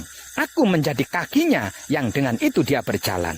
Aku menjadi otaknya, yang dengan itu dia berpikir. Aku menjadi hatinya, yang dengan itu dia berkehendak. Aku menjadi kelaminnya, yang dengan itu dia bersahwat. Bukanlah engkau yang melempar ketika engkau melempar, akan tetapi aku yang melempar. Surat Al-Anfal ayat 17. Lupakah engkau itu? Hanya melalui kesadaran rasa cinta kasih sayangnya atau ruhnya lah kita bisa berkomunikasi dengannya. Karena ruhnya adalah dat ilahiyah. Maka dat ilahiyah dengan dat ilahiyah saling berkomunikasi, kemudian manunggal menjadi satu kesatuan. Sabda Rasulullah Shallallahu Alaihi Wasallam, aku memiliki waktu khusus dengan Tuhan, yang di dalamnya tiada lagi malaikat atau ruh Rasulnya. Artinya apa? Kenapa tiada lagi? Lah terus Muhammadnya kemana? Muhammadnya di mana? Muhammadnya lebur, larut, tenggelam, fana. Muhammadnya bakok dalam Tuhan. Manunggal jati, itulah sejatinya manunggal. Ketika ada sahabat yang bertanya, ya Rasulullah, apakah engkau Tuhan? Rasulullah menjawab, Anna Arabu bila ain. Aku Arab tanpa ain, berarti aku Rab. Aku Ahmad tanpa mim, berarti aku Ahad. Karena yang ditanya Rasul bukan Muhammad, makanya dijawab seperti itu. Jadi jelas kan perbedaan antara Rasul dan Muhammad? Apakah itu yang disebut manunggaling kawula Gusti dari Syekh Siti Jenar? Coba perhatikan ketika Syekh Siti Jenar ditanya bab ini. Akulah Al-Haq, kata Syekh Siti Jenar. Tidak ada Siti Jenar, yang ada Allah. Tidak ada Allah, yang ada Syekh Siti Jenar. Hamzah Fansuri, Abu Yazid, Al-Bustami, dan lain-lainnya. Mereka dianggap sesat, dianggap menyimpang, kemudian dihukum mati. Sebetulnya siapa yang sesat? Siapa yang menyimpang? Siapa takut? Kata Al-Ghazali, barang siapa yang mencari Tuhan keluar dari dirinya, maka dia akan tersesat semakin jauh. Menurut Al-Quran, katakanlah bagaimana pendapatmu jika itu datang dari sisi Allah, kemudian kamu mengingkarinya. Siapakah yang lebih sesat daripada orang yang selalu berada dalam penyimpangan yang jauh? Surat Fusilat ayat 52. Di dalam dirimu, apakah kamu tidak memperhatikan? Surat Ad-Dariyat ayat 21. Mereka yang berjuang di jalan Allah, tentu kami bimbing mereka ke jalan kami. Surat Al-Ankabut ayat 69. Tuhan akan membimbing dengan cahayanya kepada cahayanya bagi yang dia kehendaki. Surat An-Nur ayat 35. Berdoalah kepadaku, niscaya ku perkenankan bagimu. Surat Al-Mu'min ayat 60. Katakanlah, hai Muhammad, jika kamu mencintai Allah, ikutilah aku, niscaya Allah mencintai kamu, dan juga mengampuni segala dosa-dosa kamu, dan sebagainya. Surat Al-Imran ayat 31. Surat Ali Imran ayat 31 adalah perintah dari Allah agar kita mengikuti Muhammad. Muhammad Sallallahu Alaihi Wasallam adalah suri tauladan bagi seluruh umat.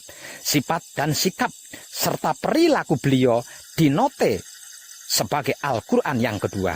Berarti kita juga harus mengikuti tata cara beliau ketika di Gua Hiro. Saat itu belum ada Al-Quran dan belum ada tata cara sholat seperti sekarang. Namun beliau bisa berkomunikasi dengan Tuhan secara langsung. Hayo. Kenapa sekarang setelah ada Al-Quran dan tata cara sholat kok tidak bisa, malah salin kisruh antar umat bahkan sesama umat? Sebenarnya pada mikir enggak sih? Kata Rasulullah, belajarlah sampai ke negeri Cina. Arti maksud bahasa DPR-nya studi banding gitu loh. Kenapa Rasulullah tidak menganjurkan umatnya belajar ke Arab? Ada apa di Cina? Apakah di Cina ada Allah? Di Cina tidak ada Allah. Yang ada di Cina adalah tata cara meditasi. Apakah Allah ada di Mekah? Jangan kecewa bila di Mekah juga tidak ada Allah. Yang ada hanya pelajaran zikir dari Rasulullah. Edan tenan. Allah berfirman, aku ciptakan manusia dengan cara yang sempurna. Setelah aku sempurnakan kejadiannya, aku hembuskan atau aku tiupkan ruhku ke dalamnya. Ruhku mengandung makna bahwa esensi zat Allah berada di dalam semua ciptaannya. Kalau begitu, berarti di dalam diri setiap manusia ada esensi zat Allah. Di dalam diri setiap manusia ada benih atau bibit keilahian. Lalu kemanakah kita hendak mencari Tuhan? Surat Al-Hayr ayat 29 mengandung makna yang sangat universal. Ruh Allah, dat ilahiyah, tidak hanya sekedar di dalam diri setiap manusia saja, namun juga berada di dalam semua benda makhluk ciptaannya, bahkan di dalam debu sekalipun, di dalam bunga-bunga yang berwarna-warni, sehingga nampak menjadi indah, karena di dalamnya ada ruh Allah, ada dat ilahiyah. Coba renungkan dengan sadar. Tidak perlu dengan kesadaran rasa cinta kasih sayang, ketinggian nanti jatuh sakit. Cukup dengan sadar saja. Apabila bunga-bunga itu hanya mempunyai satu warna putih saja, seperti bunga anggrek bulan, pasti akan membosankan. Sehingganya muncul rekayasa genetika, cara penyilangan yang bisa menghasilkan bunga anggrek bulan berwarna hitam hingga berwarna-warni.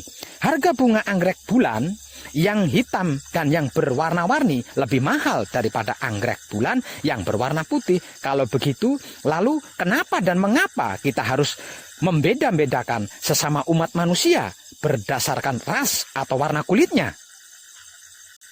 Semua umat manusia sama di mata Allah. Yang berbeda adalah kadar keimanan dan ketakwaannya. Bukankah firman-Nya begitu? Dan di antara tanda-tanda kekuasaannya adalah penciptaan langit dan bumi, adanya aneka bahasa dan warna kulitmu.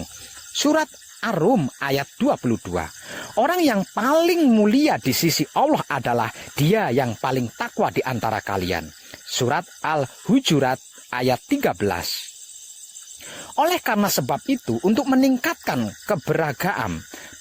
keberagamaan dan keberimanan, kita sudah sewajarnya dan sudah seharusnya bila di dalam perjalanan hidup di kehidupan ini kita melangkah dari bentuk-bentuk lahiriah eksternal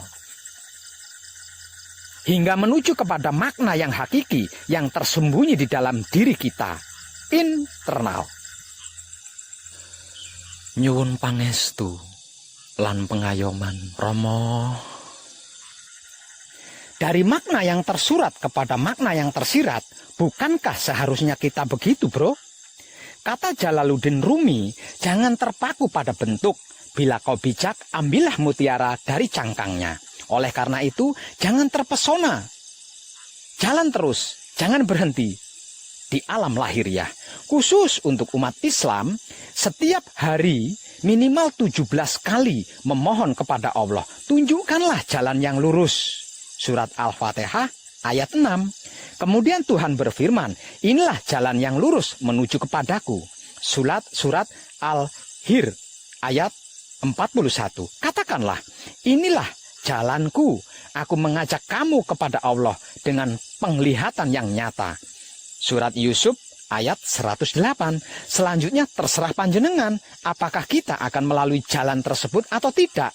Manusia diberi kebebasan untuk memilih jalan mana yang akan dilaluinya. Jalan ke kiri atau jalan ke kanan, ke atas atau ke bawah, semuanya berada dalam ketentuan hukum-hukumnya. Arti maksudnya, semua ada karmanya. Dan lagi, semua karma berada dalam keesaannya. Dan beruntunglah orang-orang yang mensucikan jiwanya, dan merugilah orang-orang yang mengotorinya. Surat Al-Syam ayat 9 hingga 10. Sesungguhnya hukum-hukum Dat Maha Suci hidup sudah tercetak di dalam pikiran, hati, dan kelamin setiap manusia sebagai fitrah manusia dan fitrah Tuhan itu sendiri, serta tidak akan pernah berubah. Fitrah ini tertutup oleh ego pamrih arogan yang menodai pikiran, hati, dan kelamin, sehingga harus diinstal ulang dari laku murni menuju suci menjadi laku suci menuju abadi. Dat Maha Suci hidup atau Kanjeng Rama Sejati Gusti Prabu Heru Cokrosemono adalah cahaya langit dan bumi yang meliputi alam semesta seisinya. Perumpamaannya, cahayanya adalah seperti rongga dalam dinding. Dalam rongga itu ada pelita, pelita itu dalam bola kaca. Kaca itu laksana bintang berkilau. Dinyalakan dengan minyak zaitun yang diberkati, yang tumbuhnya bukan di timur dan bukan di barat, yang minyaknya saja hampir-hampir berkilauan dengan sendirinya, walaupun api tidak menyentuhnya. Cahaya di atas cahaya, cahayanya menuntun cahayanya kepada cahayanya bagi siapa saja yang dia kehendaki. Surat An-Nur ayat 35. Cahaya itu menerangi rumah-rumah di dalamnya. Dia berkenan untuk dihormati dan disebut namanya dan bertasbih di waktu pagi dan petang. Surat An-Nur ayat 36. Setiap cermin tidak ambil bagian dalam pengamatan. Cahaya yang terang benderang dan kegelapan cermin merupakan alat pengamatan. Walaupun cerminnya beraneka ragam, namun wajah sang pengamat tetap satu. Bila kemudian cerminnya hancur luluh, wajah sang pengamat tetap abadi. Dan kehancuran cerminnya sempurna bersamanya. Ingat, aku adalah perbendaraan yang tersembunyi. Maka oleh sebab cinta kasih sayang aku ingin dikenal, maka aku jadikan makhluk Nur Muhammad agar dia mengenal akan aku. Aku berasal dari cahaya Allah dan seluruh alam semesta berasal dari cahayaku. Aku adalah bapak dari segala ruh dan Adam adalah bapak dari segala jasad. Katakanlah, bagiku amalku dan bagimu amalmu. Kamu tiada bertanggung jawab atas apa yang aku lakukan, dan aku tiada bertanggung jawab atas apa yang kamu lakukan. Surat Yunus ayat 41. Barang siapa mengerjakan kebaikan sebesar debu, niscaya akan dilihatnya balasan dari kebaikan itu. Dan barang siapa mengerjakan kejahatan, niscaya akan dilihatnya balasan dari kejahatan itu. Surat Az-Zilzal ayat 7 hingga 8. Sucikanlah rumahku bagi mereka yang tawaf, itikaf, yang ruku dan sujud. Surat Al-Baqarah ayat 125. Apa dan di mana rumahnya? Baitul Ma'mur di kepala, Baitul Muharram di balik dada, Baitul Muqaddas atau Maqdis di balik celana. Dan janganlah kamu mempersekutukan aku dengan apapun. Tercerahkanlah kita semuanya, dan salam setuhan penuh kesadaran rasa cinta kasih sayang dari dalam lubuk hati saya, Wong Edan Bagu yang paling dalam. Selamat, selamat, selamat. Rahayu, rahayu, rahayu. Damai, damai, damai tentram. Saya Wong Edan Bagu ngaturaken sugeng rahayu. Lirik ing sambikala amanggih yuwana. Pinayungan mring ingkang moho suci, Basuki Yuwono, teguh rahayu slamet. Berkah selalu untuk semuanya tanpa terkecuali, terutama para sedulur, khususnya para kadang konto dan kanti anom, serta sepuh saya, yang senantiasa direstui Yang Dat Maha Suci hidup. Om Santi Santi Santi Om. Wassalamualaikum warahmatullahi wabarakatuh. Terima kasih, dan salam kebajikan.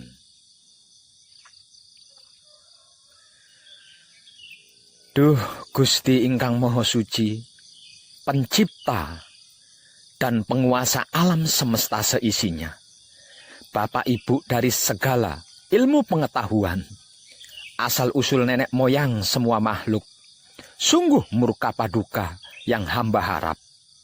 Kalau penguraian kitab Purwakala warisan leluhur kami ini, yang hamba terjemahkan dalam bahasa merdeka tanpa tedeng aling-aling, tidak sesuai dan tidak tepat dengan yang aslinya.